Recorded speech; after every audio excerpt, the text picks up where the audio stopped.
Tugas Sejarah Diva Meilentias dari kelas 10 Agritan D. Pengertian tanam paksa. Sistem tanam paksa adalah sistem yang mengharuskan rakyat melaksanakan proyek penanaman ekspor di bawah paksaan pemerintah kolonial sejak tahun 1830. Tujuan tanam paksa. Tujuan tanam paksa adalah mengembalikan kondisi keuangan Belanda selepas krisis keuangan usai Perang Diponegoro. Selain itu, juga bertujuan untuk memberikan keuntungan yang besar bagi pemerintah kolonial. Latar belakang tanam paksa.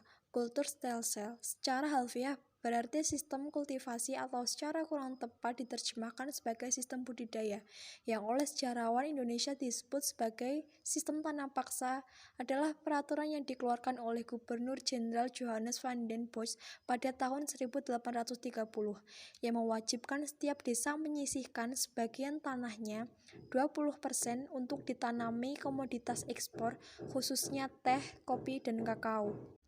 Hasil tanaman ini akan dijual kepada pemerintah kolonial dengan harga yang sudah dipastikan dan hasil panen diserahkan kepada pemerintah kolonial. Penduduk desa yang tidak memiliki tanah harus bekerja selama 75 hari dalam setahun.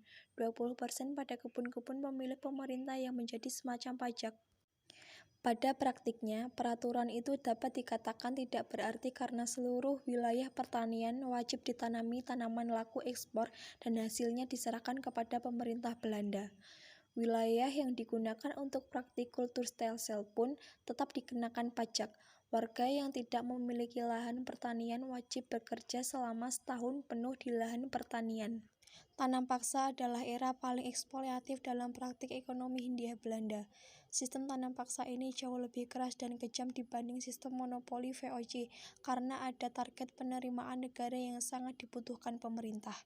Petani yang pada VOC wajib menjual komoditas tertentu pada VOC. Kini harus menanam tanaman tertentu dan sekaligus menjualnya dengan harga yang ditetapkan kepada pemerintah. Aset tanam paksa inilah yang memberikan sumbangan besar bagi modal pada zaman keemasan kolonialis liberal Hindia Belanda pada 1935 hingga 1940. Akibat sistem yang memakmurkan dan mensejahterakan negeri Belanda ini, Van den Bosch selaku penggagas dianugerahi gelar Graaf oleh Raja Belanda pada 25 Desember 1839. Kultur stem cell kemudian dihentikan setelah muncul berbagai kritik dengan dikeluarkannya Undang-Undang Agraria 1870 dan Undang-Undang Gula 1870 yang mengawali era liberalisasi ekonomi dalam sejarah penjajahan Indonesia.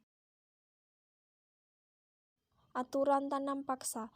Tuntutan kepada setiap rakyat pribumi agar menyediakan tanah pertanian untuk kultur stem cell tidak melebihi 20% atau 1/5 bagian dari tanahnya untuk ditanami jenis tanaman perdagangan.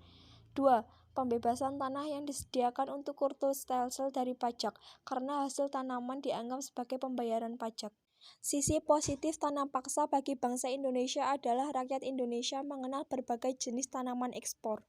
Dampak negatif tanam paksa. Pertama, sawah dan ladang milik rakyat menjadi terbengkalai dan tidak menghasilkan panen yang bagus. Dan kedua, beban hidup rakyat semakin berat, terlebih karena mereka harus menyerahkan sebagian dari tanah milik dan hasil panen.